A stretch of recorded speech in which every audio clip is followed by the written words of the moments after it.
कंगना रनौत को किस लिए उतारा है, सन्नी देओल जी को किस लिए उतारा, ये सब बेकार की बातें हैं। और ये नेता है और 5 बार के सांसद है, इस तरीके की ये बयानबाजी करना ये विपक्ष की आदत हो चुकी है, जनता भली बात ही समझती है।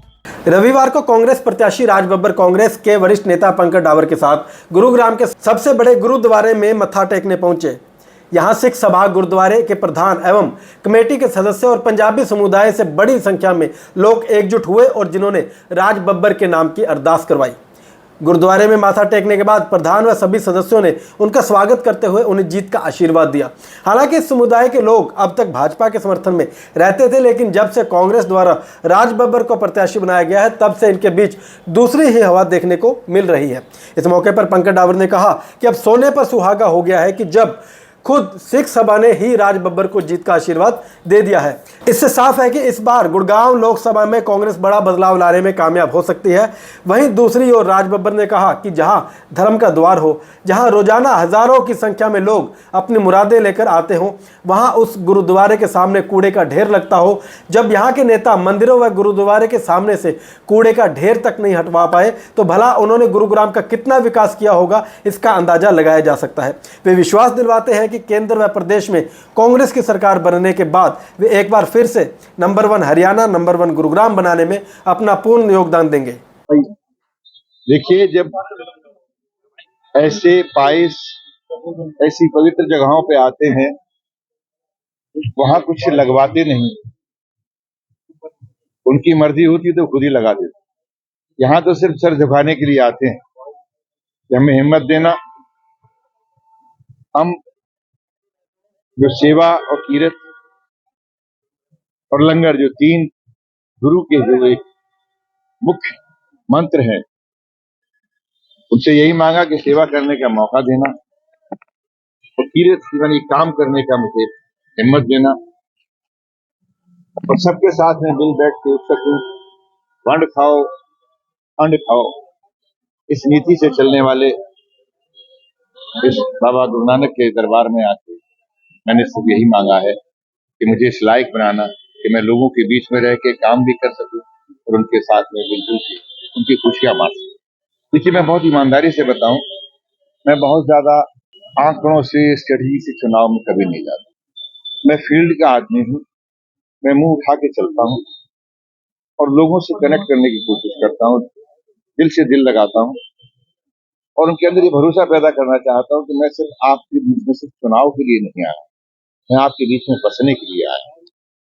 और मुझे लगता है कि यहाँ के लोग इस बात पे यकीन करने लगे, क्योंकि मेरा पुराना रिकॉर्ड भी ऐसा रहा कि मैं जहां भी गया हूं, मैं अगर आगरा में रहा तो 26 साल रहा, 26 साल में सांसद रहा, तो 3 बार लोकसभा में, 2 बार राज्यसभा, और लोगों ने मुझे भरपूर प्यार किया।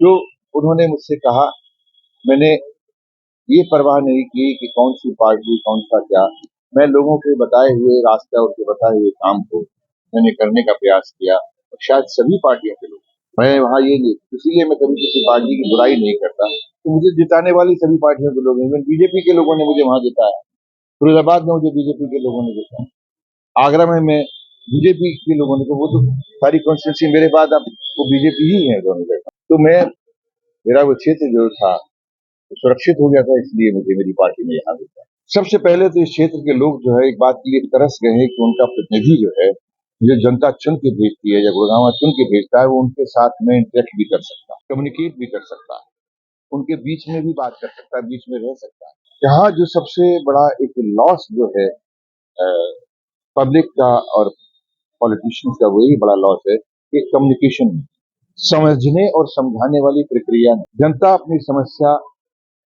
अपने प्रतिनिधि को समझाती है, प्रतिनिधि उसको समझ के जो उसके अपने क्षेत्र में है या जो बाकी जो यहाँ पर जैसे बड़ा, या अगर वो पार्लियामेंटेरियन है या अगर वो लेजिस्लेटिव है, तो वो अपनी अपनी जगहों से उन चीजों में लोगों के लाभ के लिए, लोगों की सुविधा के लिए काम कराता है।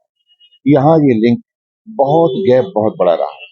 मैं जिन क्षेत्रों में गया हूँ, लोग कहते हैं कि हमारे सांसद कभी आए ही नहीं, चुनाव में आते हैं और कह के चले जाते हैं, चुनाव में। ये एक दुर्भाग्य है। 4 बार जो सांसद रहे हों, और आज भी लोग उनके बारे में ये कह रहे होंगे कि आते ही नहीं। और अभी मिलना भी होता है तो 10 से 11 बजे उनको दिल्ली में जाके मिला जाता है। अगर ऐसा है, ये सच है, तो मैं कहता हूँ कि किसी भी क्षेत्र के लिए इससे बड़ा दुर्भाग्य नहीं। और मैंने इसका बहुत आसान तरीका निकाल दिया। कुछ मेरी पार्टी ने मदद की कि मुझे यहाँ ये गुड़गांव की सीट दी, एनसीआर है। कई लोग मेरे जैसे क्या जो बिजनेसमैन है यहाँ आते हैं, दिल्ली जाते हैं, यहाँ आते हैं, यहीं रहते हैं। मैंने सोच लिया कि अगर सरकारी कोठी में जो मुझे मिलेगी सांसद के रूप में, अगर वहां से मैं पार्लियामेंट जाऊंगा तो मुझे 20 से 25 मिनट लगेंगे। और अगर मैं यहाँ पे बस के गुड़गांव में रह के गुड़गांव में ही रहता हूँ और यहाँ से वहां जाता हूँ तो 40 से 45 मिनट लगेंगे, 1 घंटा लगेगा। तो कम से कम इससे मैं अपने लोगों के बीच में रहूंगा। सुबह मुझे मेरे लोग मिलेंगे, शाम को वापस जब आऊंगा मेरे लोग मिलेंगे। मुझे जो भी उनका अच्छा बुरा होगा मेरे साथ में शेयर करेंगे और मैं उनके साथ में कनेक्ट करता रहूंगा। मुझे गुरुद्वारे में आज अरदास करने के लिए राज बब्बर जी आए और भरपूर समर्थन आज समाज का मिला। और मुझे ऐसा लगता है कि बाबे की फुल कृपा राज बब्बर जी पे बरसे। खाली पंजाबी समाज की बात नहीं है, आज छत्तीस बिरादरी का पूर्ण समर्थन राज बब्बर जी के साथ है। चाहे वो पंजाबी समाज हो, चाहे यादव समाज हो, चाहे जाट समाज हो, चाहे राजपूत समाज हो, चाहे दलित समाज हो, सभी छत्तीस बिरादरियां आज राज बब्बर जी के साथ है। और मैं दावे के साथ कहता हूँ कि लाखों वोटों से राज बब्बर जी जीते। देखिए, दावे करना एक हर पार्टी का अपना अपना तरीका है, लेकिन हम भी दावा करते हैं कि इस बार अगर इंद्रजीत जी जीत जाए तो आपके सामने रिजल्ट आएगा। तेल देखिए, तेल की धार देखिए।